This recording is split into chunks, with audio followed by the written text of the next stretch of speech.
को झेलता। कौन आदमी? जो वक्त पर कभी संभलता नहीं है।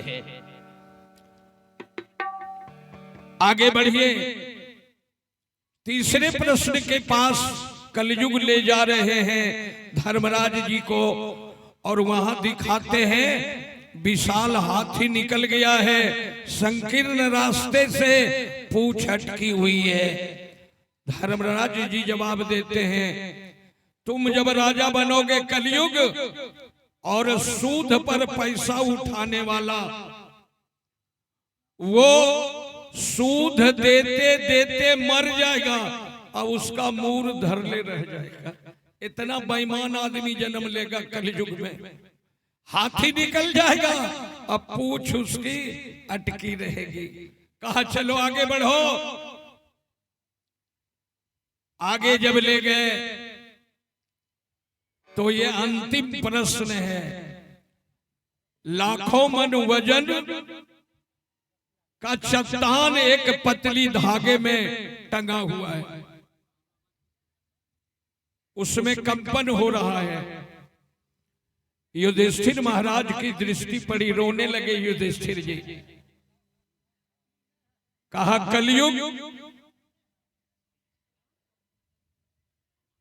4 प्रश्न में से सबसे अच्छा प्रश्न तुम्हारा यही है। ये तुम दिखा रहे हो कि जब तुम राजा बनोगे उसके बाद भी धर्म रहेगा। ध्यान दीजिए, कितना धर्म रहेगा और कितने शक्तिशाली वो होगा। पतली धागे में लाखों मन वजन का चट्टान टंगा हुआ है। ए कलयुग, कितना तुम अन्याय करवाओगे अपने राज्य में, इसी पतली धागे की भांति धर्म मजबूत बनकर टिका रहेगा। ये टूटेगा नहीं, इसका बाल बांका तुम नहीं कर पाओगे, कुछ बिगाड़ नहीं पाओगे। कलयुग में एक चरण धर्म रहेगा, 3 चरण धर्म लंगड़ा बन जाएगा, 1 चरण धर्म का रहेगा। भाइयों, आज सबके माथे पर कलयुग सवार है। 3 चरण लंगड़ा हो गया है, 1 चरण दिखलाया गया है कि धर्म का रूप इतना ही रहेगा, फिर भी कलयुग उसका बाल बांका नहीं कर पाएगा। धर्म के रास्ते पर चलने वाले जो लोग होंगे वो विजयी बनेंगे। कष्ट भले उसको हो जाए, परेशानी का अनुभव भले हो जाए, लेकिन सफलता मिलेगी एक न एक दिन उसे। भाइयों, कलयुग महाराज 5 पुष्प देते हैं धर्मराज जी को, पारिजात पुष्प। कैद खाने से 5 भाई को निकाल करके यज्ञ पंडाल पर आए, अश्वमेध यज्ञ प्रारंभ करते हैं। अश्वमेध यज्ञ का घोड़ा छोड़ा गया, उस घोड़े के ललाट पर स्वर्ण अक्षरों में अंकित किया गया, लिखा गया। क्या लिखा?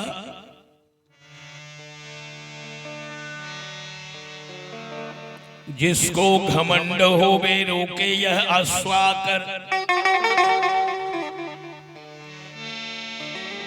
जिसको घमंड होवे रोके यह अश्वाकर, रण मध्य देख लेबे जोर अजमाई के, जिसको न ताकत होवे अर्जुन के निकट आवे, करके प्रणाम जाबे राज को गहाई के।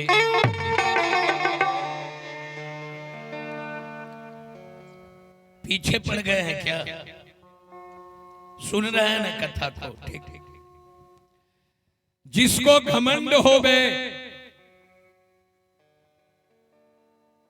घोड़े के ललाट पर स्वर्ण अक्षरों में लिखा गया, जिसको घमंड होवे रोके यह अश्व आकर, अश्व माने घोड़ा, अर्जुन से लड़ने की इच्छा जिसे हो जाए, मैं अश्वमेध यज्ञ का घोड़ा छोड़ रहा हूं।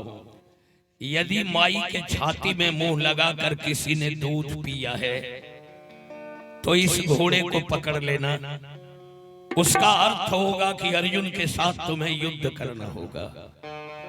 और यदि अर्जुन के नाम से भयभीत हो, वो स्वर्ण अक्षरों में जो पत्र में लिखा हो, ये पढ़ने के बाद यदि तुम डर रहे हो तो मेरा घोड़ा फिर ही जाता रहेगा और मेरा घोड़ा लौट करके यज्ञ पंडाल पर आएगा, विश्व विजेता अर्जुन बन जाएगा।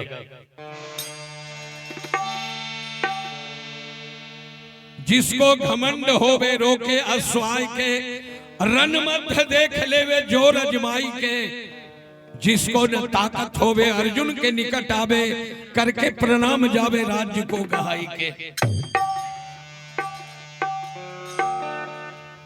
घोड़ा आगे बढ़ते चला जा रहा है, घोड़ा आगे बढ़ते बढ़ते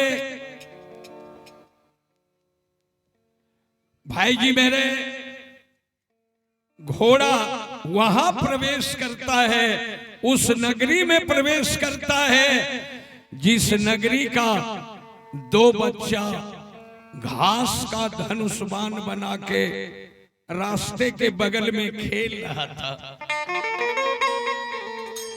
वो दोनों बच्चा घास का धनुष और घास का बाण बना करके और निशाना लगा रहा था।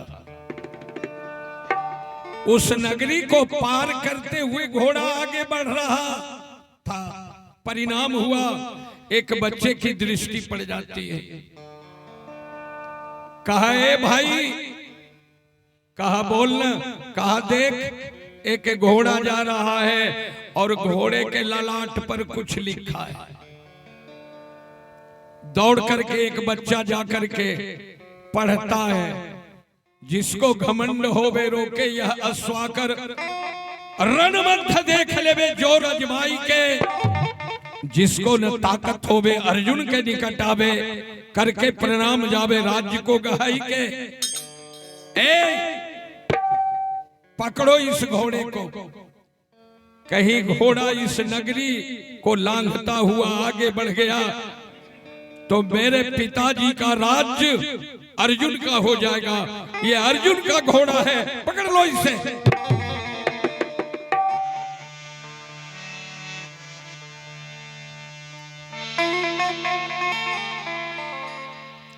हिम्मत, छोटा बच्चा है, हिम्मत देखिए उसका। घोड़ा के पीछे दौड़ने लगा और दौड़ते दौड़ते घोड़े के लगाम को पकड़ा और लगाम पकड़ करके वो बच्चा उछल करके घोड़े के पीठ पर बैठ गया। घोड़ा